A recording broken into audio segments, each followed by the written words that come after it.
The film opens and we meet Lemuel Gulliver, who works in a mailroom in New York, when a new employee gets promoted over him. He decides to become a travel writer to try and impress his co-worker, Crush Darcy Silverman. Gulliver's first job is to travel to the Bermuda Triangle, where he will be at sea for 3 weeks. Soon he is off on his adventure and steering a boat in the open ocean.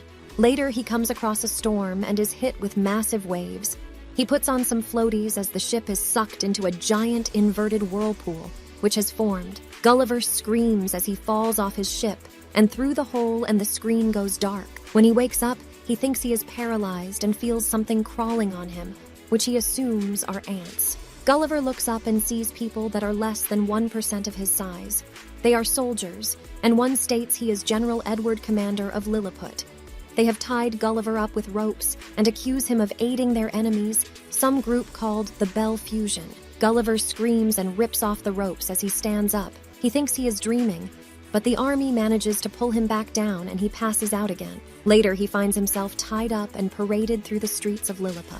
The little townspeople watch him in amazement, and he arrives at the home of the royal family. They think Gulliver is a Bell Fusion spy, and they imprisoned him in a cave by the sea. Inside, he meets a fellow prisoner named Horatio, who was jailed for trying to court the princess of the kingdom for the next few days. Gulliver is forced to carry out labor for the tiny people one day. He is working in a farm when the Bell Fusions sneak into Lilliput and set fire to the buildings. They try to kidnap the princess, but Gulliver saves her and carries her away in his hand, and the enemies retreat. Meanwhile, the buildings are still on fire, and the king is trapped inside. Gulliver sprints over to it, and the princess begs him to do something. He hesitates for a second, then unzips his pants and urinates all over the building. It puts out the fire, and the king praises Gulliver, calling him their savior that evening. He is invited to a royal dinner and agrees to go if Horatio can be freed in a tent. At the dinner, they ask Gulliver where he is from, because they suspect he may be from the island where they dare not go. He assures them he is just from Manhattan, and makes up some stories to appear cooler, such as being the president. Later, the kingdom builds him a beautiful large house to stay in while they search for his missing boat. With his free time, he helps Horatio get with Princess Mary by feeding him lyrics from Prince, which he claims as his own. Mary still has to pretend to be in love with General Edward for now. Though days later, Gulliver is informed that the army has found his ship. They plan to fix it up for him to go home, but Gulliver finds his cell phone when he checks the voicemails. He hears his crush Darcy get angry at him for faking his resume to get the travel job.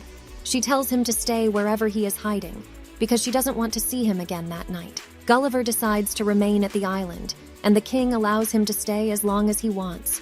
This angers General Edward, and when he complains, he is demoted from general and replaced by Gulliver. Edward is so angry by this that he sabotages the kingdom's defense system. The Bull Fusions see this and begin to attack from sea. They sail in on warships, and Gulliver is summoned. Edward tells him he must defeat the attackers because he is the general, and he smirks, thinking he has no chance.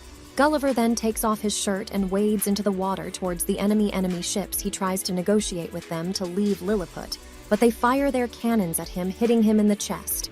They get stuck on him, and Gulliver thrusts, which sends the cannonballs flying into the Bell Fusion ships. Now encouraged, Gulliver picks up the attacking fleet by their anchors and drags them away from the kingdom, and the people cheer for him. He lives like a king for the next few days and gets massages and haircuts from the tiny people. Meanwhile, Princess Mary breaks up with Edward and tells him they are not in love. He goes outside and finds the kingdom has been transformed to look like New York, and Gulliver is a complete celebrity. Now this is the last straw, so he joins the Bell Fusions and reveals a book he found from Gulliver's ship, which details how to build a robot. Days later, it is completed, and Edward invades Lula, put inside a small robot. He challenges Gulliver to a duel, and it is accepted. The robot then transforms and becomes 6 feet tall with big iron fists. Gulliver tries to move it, but he is lifted up and given a wedgie. He surrenders, and the townspeople are shocked, but he says he lied about all the stories, and he is really just a guy from the mailroom. The both Fusion army then arrives, and Edward states he is banishing Gulliver to the island where they dare not go. He is set on a raft and wakes up on the island. He ventures onto land, and everything seems strangely large. Suddenly, there is a sound behind him, and a glass jar goes over his head back at Lilliput. The Bow Fusions have taken over and remove all of the changes Gulliver made. Princess Mary also rejects Horatio because she will now be forced to marry Edward. A bit later, Horatio discovers that Darcy Gulliver's crush has suffered the same fate and has been tied up on the island by the little people. We then flash to Gulliver, who wakes up in a pink house and finds himself wearing a girly dress. The whole thing shakes and the door opens to reveal a large girl. He realizes he is a pet living in her dollhouse, and he is a tiny person compared to the people of the island. Gulliver is forced to act as a doll and is pushed around by his captor. A few days pass, and Gulliver discovers Horatio, who has snuck onto the island to warn him about Darcy being captured.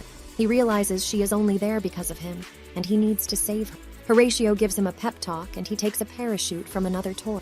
He then dives off the house and floats over the sea. When Gulliver arrives back at Lilliput, he finds Darcy and the royal family locked up in prison.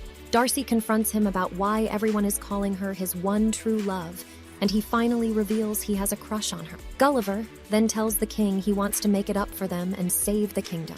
He challenges Edward to a duel and charges at him. The two fight, but Gulliver is taken down because the robot is now electrified. Horatio sees he is in trouble and infiltrates the machine and turns off the power. Gulliver takes the opportunity and jumps onto Edward's back and hits the head of the robot. The townspeople cheer him on, and he finishes him off with a flying elbow and a wedgie of his own Thulliver.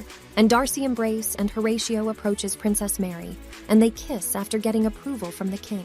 Everything seems to be going well, but Edward suddenly grabs Mary and holds out his sword. He tries to kidnap her, but Mary is done with him and turns to punch him in the face. Gulliver then tries to apologize to Darcy, but she just turns and kisses him too.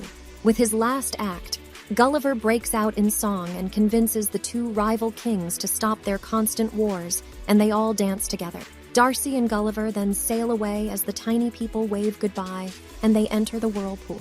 Weeks later, the pair of rising travel writers and Gulliver finally has the confidence to be with Darcy. Thanks for watching, and click the video on the screen to watch more amazing recaps just like this one.